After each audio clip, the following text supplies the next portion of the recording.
Welcome to the GekkoScience world, the most beautiful line of ASIC miners. They are affordable learning tools for Bitcoin mining enthusiasts. This line of miners can connect anywhere in your home without the annoying noise of an industrial high-power miner. With an exceptional look on top. Today I'm going to focus on the stick miner called Compac F. But first let me show you the experience of mining with a GekkoScience ASIC. In this video I'm going to talk about the GekkoScience history, the full history of the Compac F, the mining hardware needed, complete software installation, the experience mining with the Compac F, overclocking and how to check the pool statistics of the miner. So let's start. GekkoScience is a US-based electronics hardware company specializing in the design and manufacture of ASIC devices for home cryptocurrency mining based on SHA-256. It is located in Missouri, USA. The company was established in 2012.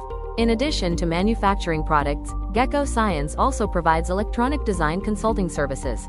They are selling a very extensive list of miners and crypto hardware in general, such as cooling devices and USB hubs. In the video description you will find a referral code. Use it if you want to receive a 5% discount. Over the years, GekkoScience has delighted us with a constant improvement in the production of ASIC miners in the USB stick format. Here you can see the full evolution of the miners, coming from the early USB mining days, till the new versions capable of delivering over 1 terahashes per second. They also introduced box format miners to the market. They consume very little energy and delivering a very high hash rate. Considering the needs of each miner, GekkoScience designed a series of USB hubs capable of withstanding the high power consumption of a USB miner. The latest version of these hubs includes the ability to mine without a PC running the software. They solved this problem by installing a Raspberry Pi inside the hub. The cooling solutions are specifically designed for GekkoScience miners, offer very good overclocking capabilities, and some have RGB lights. For this video, it's necessary to have a fan like this one. The Compac F requires active cooling to operate. GekkoScience has a large community behind. They design DIY solutions to improve every aspect of the miners. They share them to improve the mining capabilities, and to make the miners look even better. For the cooling solutions they launched the USB splitter, allowing every miner to withstand its own cooling fan, without wasting another USB port. All GekkoScience products have an excellent quality, a perfect packaging and unboxing experience. If you order a miner, you will receive it in a fancy box with a perfect customer experience. So now let's start with the Windows configuration. Mining on Windows is extremely easy. GekkoScience has prepared the software for you. We just need to download it. All the commands are in the description of this video. I recommend using a powered USB hub for mining. If you connect the ASIC directly to a port on your computer, it could potentially get damaged. This way, we ensure the miner gets the power it needs to operate properly. Let me remind you that active cooling is also necessary for the Compac F. This will protect the miner from overheating and extend its lifespan. These solutions will be useful later in the video because we'll be overclocking our miner. Let's always take good care of our hardware. Now let's start with Windows. In the description, I'll leave the link to download CGminer from the GekkoScience website. This is where you'll get the dedicated version for GekkoScience miners. After downloading and extracting it, you'll find these 4 files. We'll go through the procedure step by step. I'm not claiming credit for this contribution made by GekkoScience in collaboration with Kano. I'm simply making the tool accessible to you. They deserve all the credit. Once you have the files extracted, you need to plug in your miner and wait a few seconds. You'll have to replace the driver using the Zadig tool. Connect your miner and run Zadig. You'll need to select your miner model, in this case, it's the Compac F. Click the Replace Driver button. Be patient, as this may take a few minutes. Once you have replaced the drivers, you need to edit the .bat file. Right-click on it and open it with a text editor. Here you'll find all the parameters that CGminer will use for this session. On your screen, I explain what each of these commands means. Please, don't forget to replace the pool and wallet with your information. You will also find these other command lines. This will make our mining more efficient. We will suggest to the pool to assign us a lower difficulty and configure our Compac F. This is where you can modify the ASIC frequency to achieve a bit of overclocking, but we'll talk about that a little later. I will also explain all these commands later on. Now we need to start CGminer. We'll do this by double-clicking the .bat file. CGminer will start with the parameters we defined earlier. You'll see a window open with the mining software running. Using CGminer on Windows is quite easy and fast. Now, I'd like us to move on to the Ubuntu part. This will allow us to have a bit more control over open source software on an open source OS. In this part, we will install CGminer from scratch and configure all the parameters manually. You'll see that it's a really fun learning process. Now, it's necessary to explain what CGminer is. CGminer is an open-source cryptocurrency mining software, primarily designed for mining Bitcoin and other SHA-256-based coins. It supports multiple hardware types like ASICs and FPGAs, and offers advanced features such as remote control, real-time monitoring, and device management. You need to have Ubuntu installed on your PC. If you don't know how to do this, there are many guides online. It will only take you a few minutes. I recommend doing a minimal installation of Ubuntu components. This will help speed up the process. To install the software and prepare our system, we just need to open the terminal and use the commands I left in the description. I recommend opening them side by side. This makes the process easier. Copy and paste each command exactly as you see it on your screen. We'll do it together. This will take a few minutes, so I ask for your patience.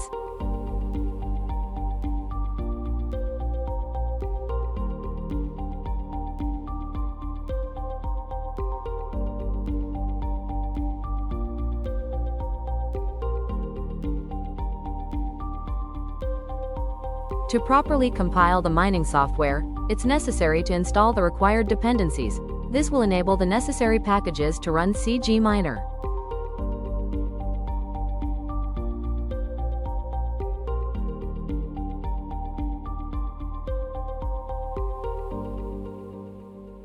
Now that the dependencies are installed, we'll clone the files from GitHub. Specifically, we need to clone GekkoScience version. This version provides support for GekkoScience miners, especially the Compac F.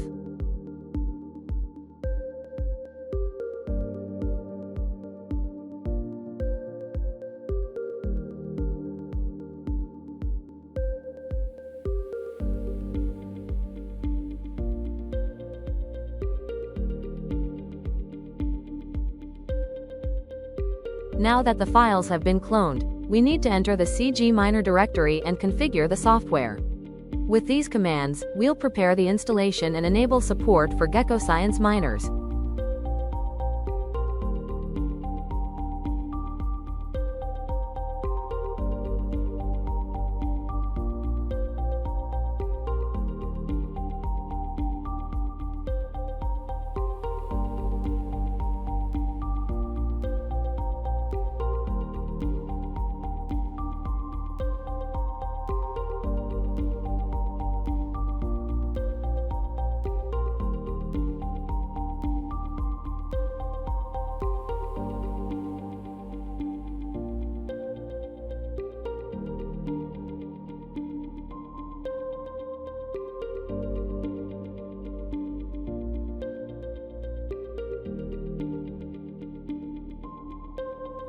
Here we can see that GekkoScience miners are enabled. This is important for the software to recognize them.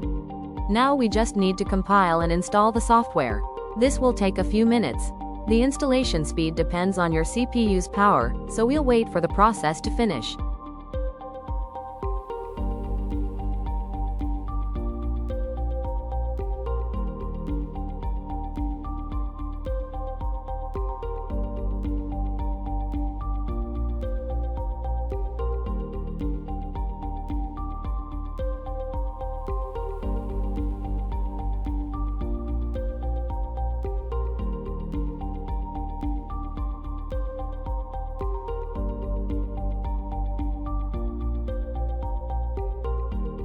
Now that we've successfully installed CGminer, we'll paste the normal start command.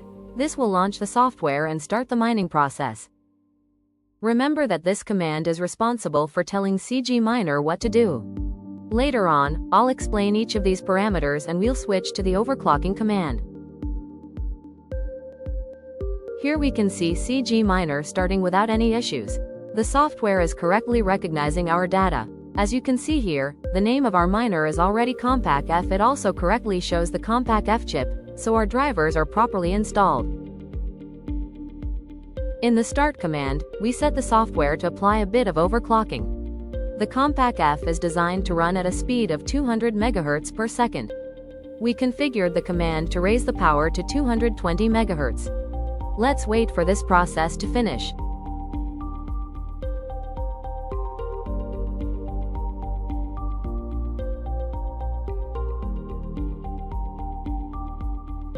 CKPool takes a little time to set the difficulty we suggested. In the Start command, we defined this value as 442. By default, the software assigns it to 10,000. Here we can see how the difficulty has already changed to 442.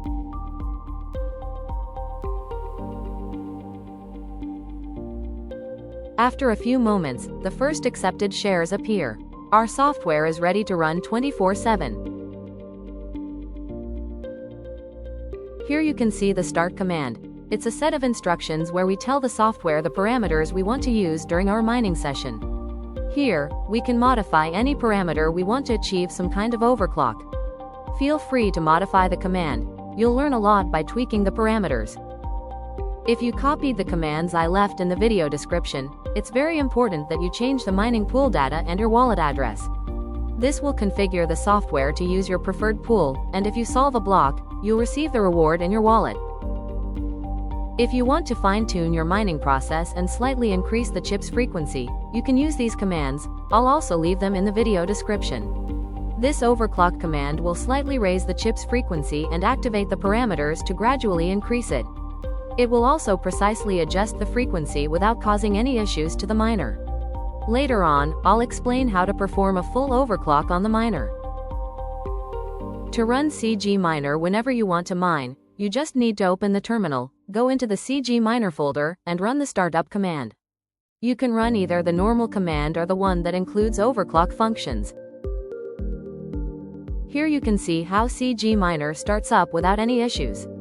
It will also gradually adjust the ASIC's frequency, and the software is ready to be left mining 24/7. Now you're reaching the most advanced part of the video, just a few minutes away from fully mastering this miner. If you want to improve your miner's performance, I'll teach you a bit about the world of overclocking on the Compac F. I'll now show you how to overclock your miner. It's important to mention that doing this can severely damage the ASIC chips or the entire board. Do this at your own risk. If you don't feel confident doing this, the Compac F's performance is excellent.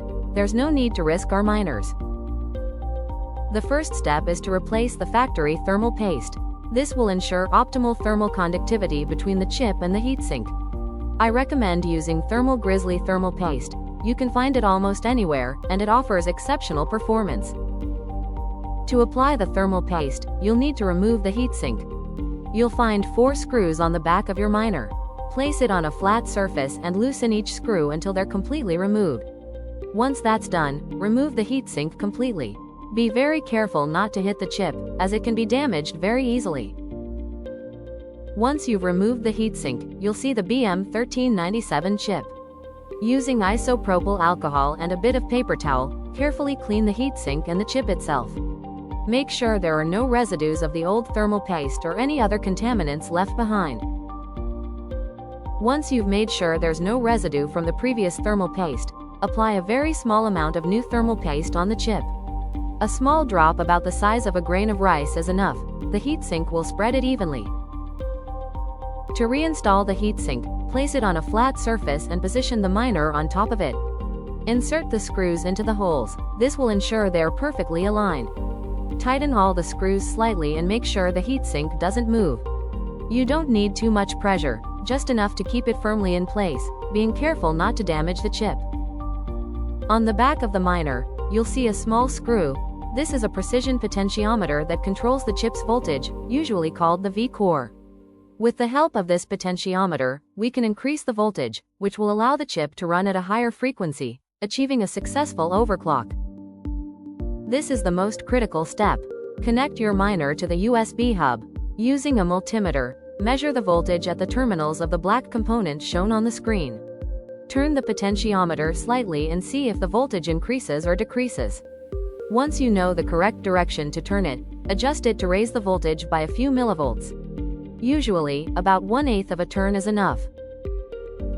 Once you've raised the chip voltage, we'll need to tell the software to apply a higher frequency to the ASIC. The Compac F miner is capable of doing this with a single command. You have to find the sweet spot through trial and error, looking for the optimal value between 300 and 400 MHz.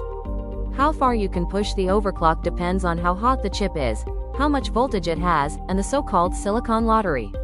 The silicon lottery is the luck each user has of receiving a chip with more or fewer impurities.